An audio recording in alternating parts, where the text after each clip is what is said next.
Hello guys, मैं आपके लिए लेकर आया हूँ 100 गर्लफ्रेंड का एपिसोड नंबर 3। एपिसोड के स्टार्टिंग में हम देख पाते हैं कि रेंतारो और वो छोटी लड़की एक ही बुक लेने के लिए जाते हैं, जिस वजह से वो दोनों एक दूसरे की तरफ देखते हैं और तभी उन दोनों के शरीर में एक अचानक से शॉक लगता है और इस शॉक की वजह से रेंतारो तो समझ जाता है कि ये लड़की कोई और नहीं है बल्कि उसका ही और एक सोलमेट है। वहीं पर वो लड़की तो रेंतारो को देखकर काफी ज्यादा शर्मा रही होती है और फिर वो कुछ ना बोलकर वहाँ से जाने वाली होती है, लेकिन तभी रेंतारो बोलता है आप ही इस बुक को ले लो, मुझे किसी जरूरत नहीं है। जो सुनकर वो छोटी लड़की अपना बुक उठाकर उस बुक के लाइन की मदद से रेंतारो से बात कर रही होती है। पहले तो ये देखकर रेंतारो काफी ज्यादा कंफ्यूज होता है, लेकिन बाद में और वो धीरे धीरे समझ जाता है कि वो लड़की इस बुक के लाइन की मदद से मुझसे बात करने की कोशिश कर रही है। जिसके बाद हमारा रेंतारो उस लड़की के हाथ के बैच को देखकर समझ जाता है कि ये लड़की एक लाइब्रेरियन है। फिर वो लड़की बुक के लाइन की मदद से रेंतारो से पूछती है आखिरकार तुम यहाँ पर किस लिए आए हो। जो समझने के बाद रेंतारो इशारों की मदद से उस लड़की से बोलता है मैं यहाँ पर एक बुक लेने के लिए आया हूँ जिससे मुझे मजा आए। और रेंतारो ये सब कुछ इशारे में बोल रहा होता है, वो भी उस लड़की की देखकर बात नहीं कर रहा होता है।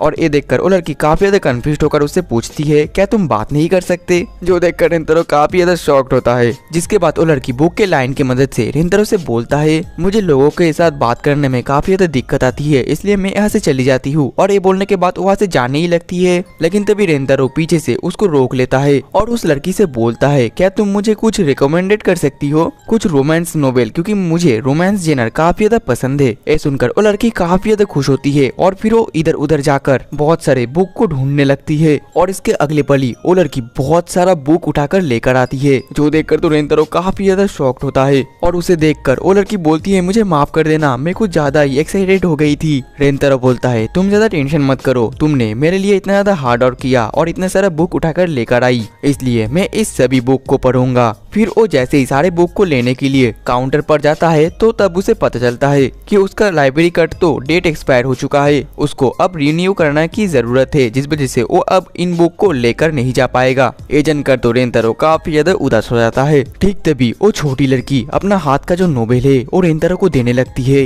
रेंतारो बोलता है ये बुक तो तुम्हारा है, तो क्या तुम मुझे ये दे रही हो बोरो करने के लिए। वो लड़की काफी ज्यादा शर्मा रही होती है और अपना सिर हिलाती है और फिर रेंतारो काफी ज्यादा खुश होता है और उसके बुक को लेने के लिए तैयार हो जाता है। लेकिन तभी वो पूछता है तुम्हारा नाम क्या है, जिसमें वो लड़की अपना आईडी दिखाती है और हमें पता चलता है इस लड़की का नाम तो शिजुका है। और मुझे पता है ये नाम सुनने के बाद तो आप लोगों को डोरेमोन का शिजुका तो याद आ ही जाएगा, लेकिन ये शिजुका कोई और ही है। और फिर हमें ये भी पता चलता है ये लड़की तो रेंतारो के क्लास में ही है। रेंतारो बोलता है मैंने कभी भी तुम्हारे फेस को नहीं देखा, इसलिए मुझे माफ कर देना, मेरा नाम है आइजो रेंतारो, तुम्हारा शुक्रिया इस बुक को मुझे लेंड करने के लिए। देन अगले सीन में हम हाकारी और कराने को देख पाते हैं, जो कि अभी भी कुकिंग बुक को देख रही होती है, जिस वजह से वो लोग एक अच्छा सा डिश चुन पाए और रेंतारो के लिए अच्छा अच्छा खाना बना पाए। और उन दोनों को इतना ज्यादा हार्ड वर्क करते हुए रेंतारो तो इमोशनल हो जाता है। मैं बहुत ही ज्यादा ब्लेस्ड हूँ तुम जैसी हार्ड वर्किंग गर्लफ्रेंड्स पाकर। अब अगले सीन में हम रेंतारो को उसके कमरे में देख पाते हैं और वो रात में शिजुका का द्वारा दिया गया वही नोवेल पढ़ रहा होता है। और इस स्टोरी में एक प्रिंसेस होती है और उसका एक गार्ड एक नाइट होता है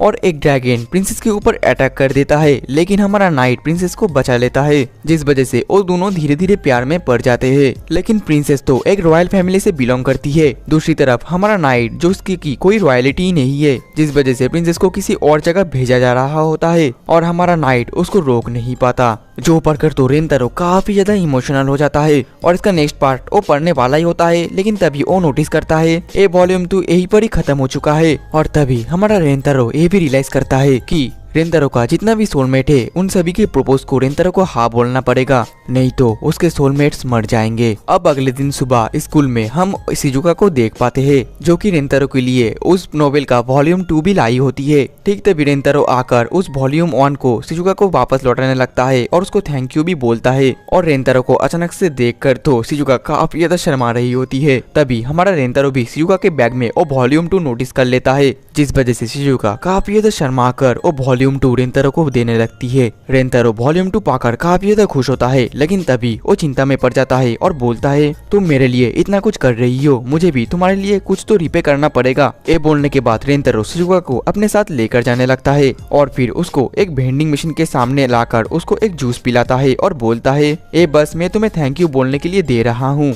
अब अगली पल वो दोनों एक जगह पर बैठकर जूस पी रहे होते हैं। तभी रेंतारो शिजुका से बोलता है तुमने जो मुझे नोबेल दिया था वो काफी ज्यादा कमाल का था। और फिर रेंतारो उस नोबेल के बारे में बात करने लग जाता है और उसकी ऐसी बात सुनकर तो शिजुका भी हंसने लगती है। फिर शिजुका भी अपना बुक उठाकर उसके लाइन की मदद से रेंतारो से बात करने लग जाती है। ये देखकर रेंतारो बोलने लगता है शिजुका तुम हमेशा बुक की मदद से बात करते हो, जिस वजह से तुम्हें इस बुक के बारे में तो काफी कुछ पता होगा। मैं तो कभी भी एक बुक को बार बार नहीं पढ़ सकता, तुम तो काफी ज्यादा कूल हो। जो सुनकर शिजुका थोड़ा सा इमोशनल होकर बोलती है मैं इस तारीफ की वर्दी नहीं हूँ, मैं नेचुरली ऐसी ही बात करती हूँ और इस कारण के वजह से अब तक मेरा एक दोस्त भी नहीं बना। और इसके बाद तो शिजुका काफी ज्यादा उदास होती है, जो देखकर रेंतारो थोड़ा सा पॉज हो जाता है और फिर बोलता है क्या तुम मुझे तुम्हारा नोबेल 1 फिर से दे सकती हो, मुझे और फिर से पढ़ना है। अब अगले सीन में जो शिजुका है वो लाइब्रेरी में काम कर रही होती है। तभी उसके सीनियर आकर उससे बोलती है तुम इतना ज्यादा खुश क्यों लग रही हो, क्या तुम्हारे साथ कुछ अच्छा हुआ है? ये सुनकर तो शिजुका काफी ज्यादा शर्मा रही होती है और फिर वो बुक की मदद से रिप्लाई करने लगती है। इसके बाद शिजुका फिर से लाइब्रेरी में काम करते हुए वो उसके साथ रेंतारो का पहली मुलाकात को याद करने लगती है, जो याद करके उसका मुंह तो शर्म के मारे लाल हो जाता है। और यही पड़ी ये सीन कट होता है और अगले दिन सुबह हम फिर से शिजुका को देख पाते हैं, जो कि इस बार उस नोवेल का वॉल्यूम 3 लाई होती है। लेकिन उस दिन रेंतारो नहीं आता। अब फिर से अगले दिन शिजुका फिर से वो वॉल्यूम 3 लेकर आई होती है, लेकिन फिर से रेंतारो उसके पास नहीं आता। और इसके बाद के दिन भी शिजुका फिर से वो बुक लाती है, लेकिन रेंतारो फिर से उसके पास नहीं आता।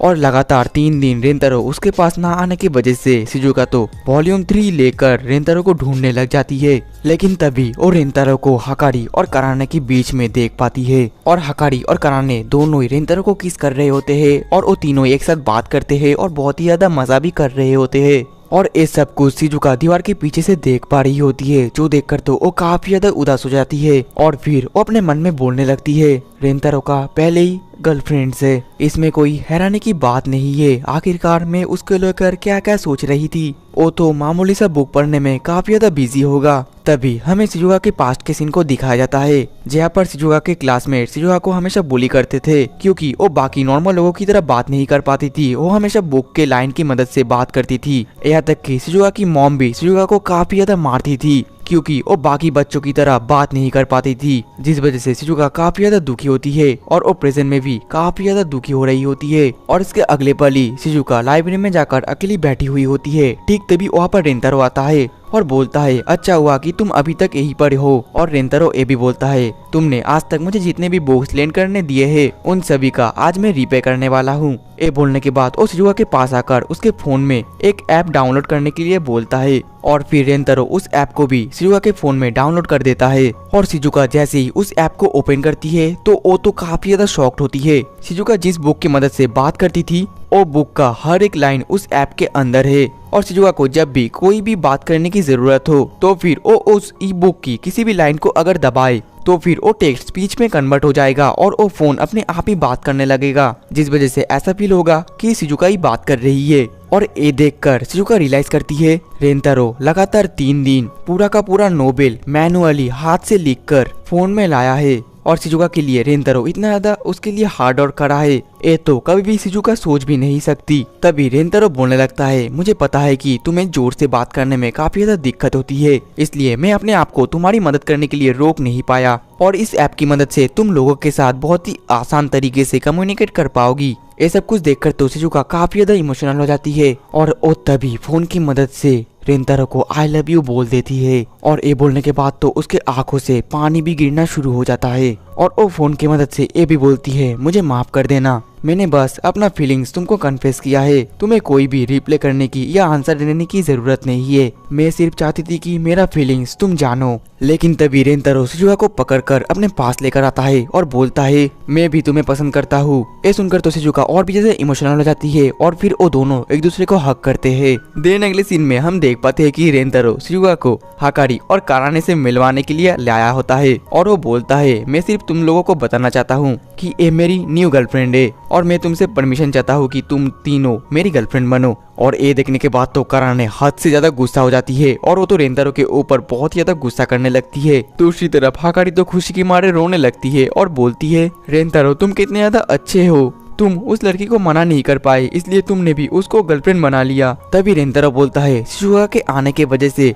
मेरे लिए तुम दोनों का फीलिंग्स कभी भी चेंज नहीं हुआ है और चेंज नहीं भी होगा। और अब तो मैं तुम दोनों को और भी ज्यादा चेरिश करके रखूंगा और तुम दोनों के साथ साथ शिजुका को भी और भी ज्यादा चेरिश करके रखूंगा। और अब मैं तुम तीनों को ही पहले से और भी ज्यादा खुश रखने की कोशिश करूंगा। उसके ऐसे बात सुनकर तो कारा ने काफी ज्यादा शॉक होती है। दूसरी तरफ हाकारी रोने लगती है और बोलती है, रेंतारो तुम ही एक असली मर्द हो, तुम ही एक असली मर्द हो। वहीं पर शिजुका तो काफी ज्यादा डरी हुई होती है। और इसी तरीके से हमारा रेंतारो का लव ट्रायंगल अब लव रेक्टेंगल बन चुका है। अब रेंतारो क्या करेगा, क्या रेंतारो इन तीनों को हैंडल भी कर पाएगा, ये तो हमें नेक्स्ट एपिसोड देखकर ही पता चलेगा। और इसी के साथ ही हमारा एपिसोड 3 भी खत्म हो जाता है। तो दोस्तों मिलते हैं नेक्स्ट एपिसोड में, तब तक के लिए टाटा बाय बाय सायोनारा।